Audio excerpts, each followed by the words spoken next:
السلام علیکم ورحمۃ اللہ وبرکاتہ۔ شروع اللہ کے نام سے جو بڑا مہربان نہایت رحم کرنے والا ہے۔ آج کا ہمارا موضوع ہے حضرت عمر کا قصہ کہ انہوں نے کس طرح اسلام قبول کیا۔ اگر آپ چینل پر نیو ہیں تو میرے چینل کو سبسکرائب کر لیں اور بیل آئیکن کے بٹن پر کلک کر لیں تاکہ آپ میری آنے والی مزید ویڈیوز کے بارے میں جان سکیں۔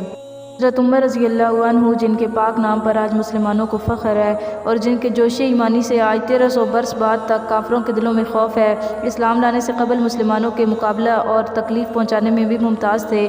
نبی اکرم صلی اللہ علیہ وسلم کو قتل کرنے کے در پہ رہتے تھے۔ ایک روز کفار نے مشورہ کی کمیٹی قائم کی کہ کوئی ہے جو محمد کو قتل کر دے۔ عمر نے کہا کہ میں کروں گا۔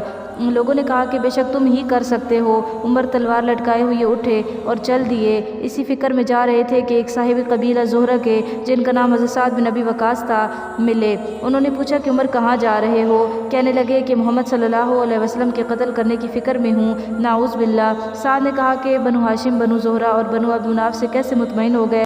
وہ تم کو بدلہ میں قتل کر دیں گے۔ اس جواب پر بگڑ گئے اور کہنے لگے معلوم ہوتا ہے تو بھی بے دین ہو گیا، لا پہلے تجھ کو ہی نمٹا دوں۔ یہ کہہ کر تلوار سونت لی اور حضرت سعد نے بھی یہ کہہ کر ہاں میں مسلمان ہو گیا ہوں تلوار سنبھالی۔ دونوں طرف سے تلوار چلنے کو تھی کہ حضرت سعد رضی اللہ عنہ نے کہا کہ پہلے اپنے گھر کی تو خبر لے، تیری بہن اور بہنوئی دونوں مسلمان ہو چکے ہیں۔ یہ سننا تھا کہ غصے سے بھر گئے اور سیدھے بہن کے گھر گئے۔ وہاں حضرت خباب رضی اللہ عنہ ان دونوں میاں بیوی کو قرآن شریف پڑھا رہے تھے۔ حضرت عمر نے کواڑ کھلوائے۔ ان کی آواز سے حضرت خباب رضی اللہ عنہ تو جلدی سے اندر چھپ گئے اور وہ صحیفہ بھی جلدی سے باہر ہی رہ گیا جس پر آیات قرآنی لکھی ہوئی تھیں۔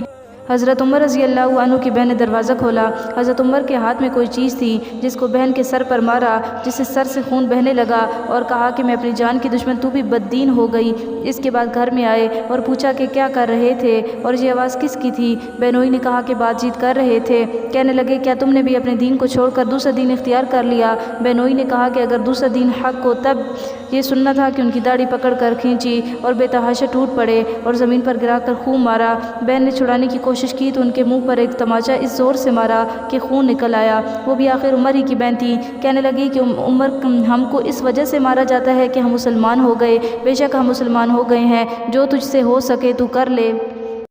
اس کے بعد حضرت عمر رضی اللہ عنہ کی نگاہ اس صحیفہ پر پڑی جو جلدی میں باہر رہ گیا تھا اور غصہ کا جوش بھی اس مار پیٹ سے کم ہو گیا تھا اور بہن کے اس طرح خون میں بھر جانے سے شرم سی بھی آ رہی تھی۔ کہنے لگے اچھا مجھے دکھلاؤ یہ کیا ہے؟ بہن نے کہا تو ناپاک ہے اور اس کو ناپاک ہاتھ نہیں لگا سکتے۔ چند دیر اصرار کیا مگر وہ بے وضو دینے کو تیار نہ ہوئی۔ حضرت عمر نے غسل کیا اور اس کو لے کر پڑھا۔ اس میں سورہ طٰہٰ لکھی ہوئی تھی۔ اس کو پڑھنا شروع کیا کہ حالت ہی بدل گئی۔ کہنے لگے اچھا مجھے بھی محمد صلی اللہ علیہ وسلم کی خدمت میں لے چلو۔ یہ الفاظ سن کر حضرت خباب اندر سے نکلے اور کہا اے عمر تجھے خوشخبری دیتا ہوں کہ کل شب نبی کریم صلی اللہ علیہ وسلم نے دعا مانگی تھی کہ یا اللہ عمر اور ابو جہل میں سے جو تجھے زیادہ پسند ہو اسے اسلام کی قوت عطا فرما۔ معلوم ہوتا ہے کہ حضور صلی اللہ علیہ وسلم کی دعا تمہارے حق میں قبول ہو گئی۔ اس کے بعد حضور صلی اللہ علیہ وسلم کی خدمت میں حاضر ہوئے اور جمعہ کی صبح کو مسلمان ہوئے۔